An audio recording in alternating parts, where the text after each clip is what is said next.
Bonjour à tous, une fois n'est pas coutume, Anne n'est pas parmi nous. Je vais profiter de son absence pour faire une recette de gelée de coin, figurez-vous. Parce qu'elle est partie à Paris une petite semaine. Elle m'a remis ce sac énorme, un sac de coin. Et comme déjà elle commençait à s'abîmer, on s'est dit que j'allais faire ça donc, pendant son absence pour pouvoir mettre la recette en ligne. Et ben là vous êtes chez moi, vous voyez, dans ma cuisine. C'est magnifique des coins. Alors déjà ça sent mais trop bon dans ce sac, ça sent bon. Donc ça sent l'automne, c'est très fruité, limite vanillé. Et vous voyez ça commençait un peu à s'abîmer donc on va s'en occuper. Alors il va falloir donc les placer dans un torchon humide pour pouvoir les peler. On va enlever, vous voyez, toutes ces petites choses là, voilà. Donc on enlève tout ça. Après on va les couper en morceaux, on enlève le cœur. Et on va mettre ça dans de l'eau, on va faire comme une confiture en fait, une gelée, je vais vous expliquer. D'abord ce qu'on va faire c'est les peser. On a déjà 1 kg 172 grammes. Voilà.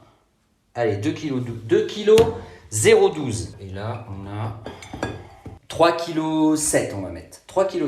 Essuyez les coins donc dans un torchon, de manière à ôter leur duvet. On les lave soigneusement et on les coupe en morceaux, en 6 cubes à peu près par coin. Et ensuite on les mettra dans leur poids en eau. 1 kg de coin égale donc 1 litre d'eau. Donc nous, je vous rappelle qu'on a quand même 3,7 kg. Avec la peau, les pépins et un jus de citron entier. On va couper nos coins, donc on a dit, en 6 morceaux. Donc déjà, il va falloir enlever l'intérieur. Donc là, on a déjà, vous voyez, c'est difficile de couper d'une main. C'est dans ces moments-là que je me dis que Anne me manque.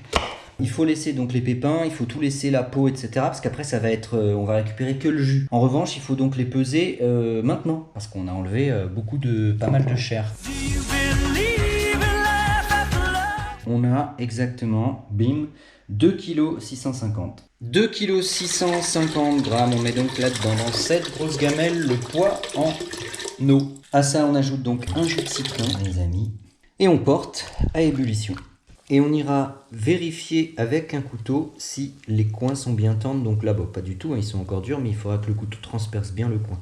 35 minutes plus tard, on voit rien. C'est absolument tendre et c'est tout ce qu'il nous fallait. Alors il faut vider toute l'eau et tout de suite égoutter les coins toute une nuit. Ces fruits-là, ils sont beaux, certes, mais il y a encore à l'intérieur, il y a le cœur du fruit et puis les pépins. Mes coins ont été dénoyautés, etc. Donc on les a rendus beaux. On a sorti notre jus qui était au frais.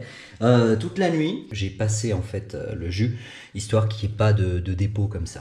2,130 kg, allez on va dire 2,135 kg. Et on ajoute dedans son poids en sucre, du Gelierzucker, donc c'est du sucre gélifié j'imagine. J'ai ajouté le sucre, je vais ajouter ça, donc c'est une gousse de vanille. Et j'ai cette fève de tonka que m'avait filé Anne l'année dernière, donc ça tombe très bien. Ça sent très bon, ça sent un peu comme l'amande douce.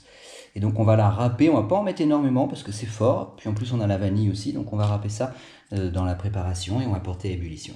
Voilà, alors évidemment on aura au préalable retiré l'écorce, hein, et du coup on râpe. Vous faites cuire environ 30 minutes après ébullition jusqu'à ce que vous obteniez une goutte qui s'allonge sur la cuillère en bois. C'est un test idéal pour les gelées. Dès que vous obtenez cette petite goutte, vous pouvez mettre en pot. Stériliser. Et on retire doucement, délicatement l'écume qui se forme sur le dessus.